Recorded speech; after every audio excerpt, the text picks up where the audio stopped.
নমস্কার বন্ধুরা, তো চলে এলাম নতুন আরেকটি রেসিপি নিয়ে তোমাদের সাথে শেয়ার করতে। তো আজকে আমি বানাচ্ছি বাসন্তী পোলাও। তো এখানে আমি গোবিন্দভোগ চাল নিয়ে নিয়েছি, 4 কৌটো চাল নিয়ে নিয়েছি আমি। আজকে আমি রাইস কুকারে তোমাদেরকে করে দেখাবো পোলাও। তো রাইস কুকারের যে কাপটা, মেজারমেন্ট কাপ থাকে, তো ওই কাপটা দিয়ে আমি 4 কাপ চাল নিয়েছি এখানে। তো চালগুলোকে ভালো করে ধুয়ে নিলাম, 2-3 বার ভালো করে ধুয়ে নিয়েছি। এরপর আমি একটা বড় থালায় চালগুলোকে ছড়িয়ে নেব জলটা ঝরার জন্য। দেখো, ছড়িয়ে নিচ্ছি ভালো করে।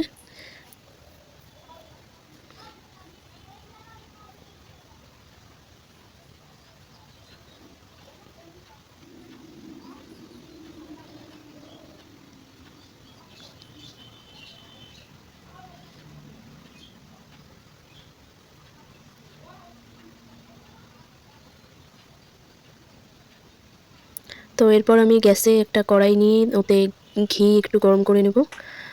ঘি 1 চামচ গরম করে নেব। আর ঘিয়ের সাথে আমি হলুদ দিয়ে দেবো 1 চামচ। এতে করে পোলাওয়ের কালারটা খুব সুন্দর আসে আর চালের সাথে মেশাতেও সুবিধা হয় ঘিটা গরম করে নিলে।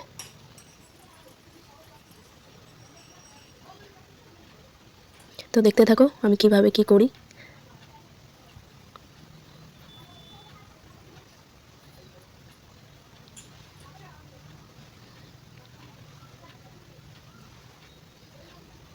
ঘিটা গলে গেছে, এবার আমি এখানে হলুদ গুঁড়ো দিয়ে দেবো।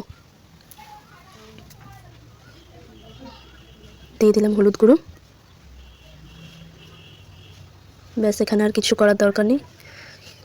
এরপর ডিরেক্ট চালে এটা দিয়ে দেবো।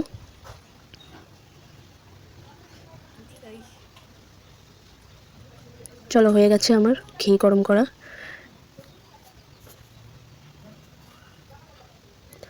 এবার আমি চালের মধ্যে এটা দিয়ে দেবো।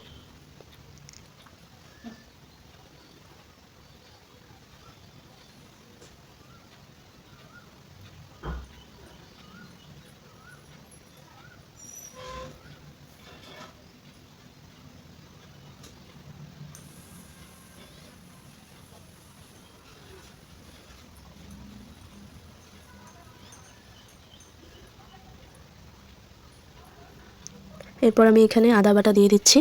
এখানে 1 চামচ মতো আদা বাটা আছে, দিয়ে দিলাম আদা বাটাটা।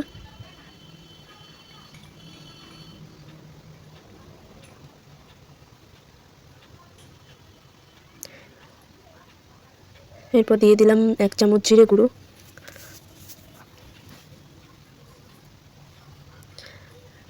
তারপর গরম মশলা গুঁড়ো দিলাম।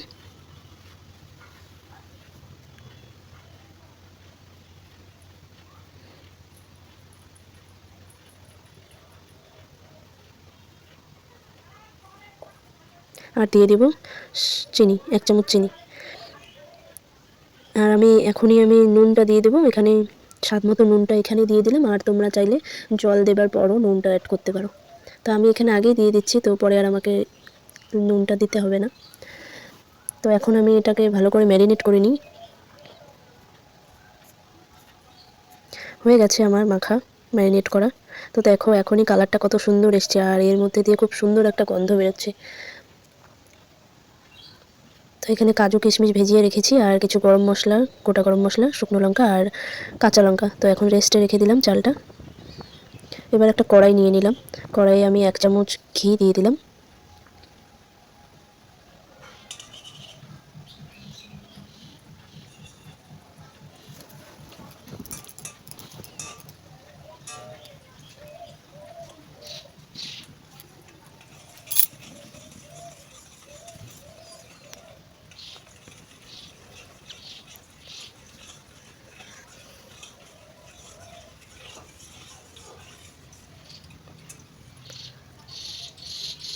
এরপর আমি কাজু কিশমিশগুলো ভেজে নেব।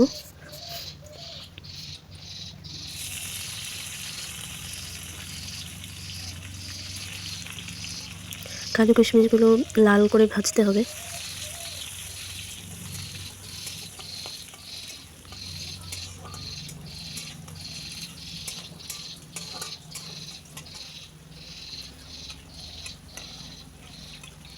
তো এখানে আমার ভাজা হয়ে গেছে, নামিয়ে নিয়েছি দেখো। এরপর আবারও সামান্য ঘি দিয়ে দিলাম। এরপর একে একে আমি গোটা গরম মশলা, যেমন এখানে 2টো ছোটো এলাচ, 2টো দারচিনি আর তেজপাতা আর ছিল শুকনো লঙ্কা আর লবঙ্গ দিয়েছিলাম।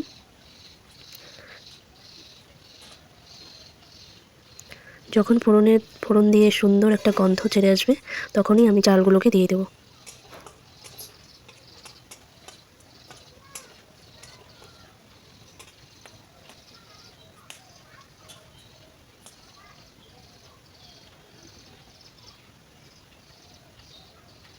ফোড়নের খুব সুন্দর গন্ধ বেরিয়ে গেছে, তো এখন আমি চালগুলোকে দিয়ে দেবো।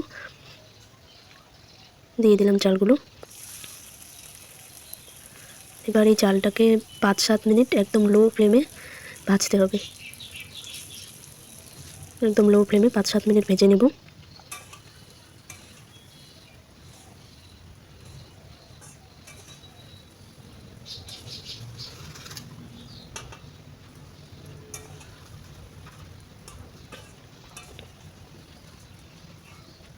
এদিকে আমি জলটা রেডি করে নিই। আমি ওই কাপ দিয়ে আমি 4 কৌটো চাল নিয়েছিলাম, তো এখানে আমি চাল নিয়েছিলাম 4 কাপ, তো সেই অনুযায়ী আমি এখানে 8 কাপ জল নিয়ে নিচ্ছি।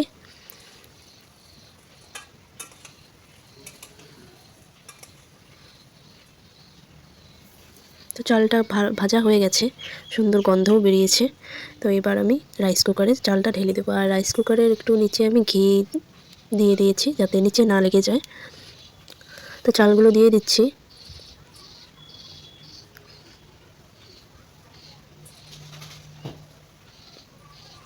দিয়ে দিয়েছি, এবার জল দিয়ে দিচ্ছি।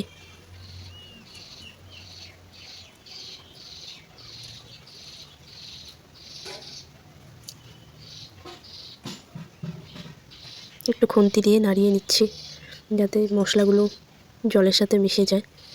এরপর আমি 1 কাপ চিনি দিয়ে দিচ্ছি। তোমরা যে যেরকম মিষ্টি খেতে পছন্দ করো সেই অনুযায়ী চিনিটা দেবে। আমরা একটু মিষ্টিটা কম খাই বলে আমি 1 কাপ চিনি দিয়েছি এখানে। আর এখানে দিয়ে দিচ্ছি 3টে কাঁচা লঙ্কা ঝালের জন্য। ব্যাস, এখানে আর কিচ্ছু করার দরকার নেই। এবার রাইস কুকারটা সেট করে নিই, ঢাকা দিয়ে দিলাম। এবার অন করে দিলাম, এবার হতে থাক। তো হয়ে গেছে, এখানে ঢাকাটা সরিয়ে নিলাম। তো দেখা যাক রেজাল্ট কেমন আসছে।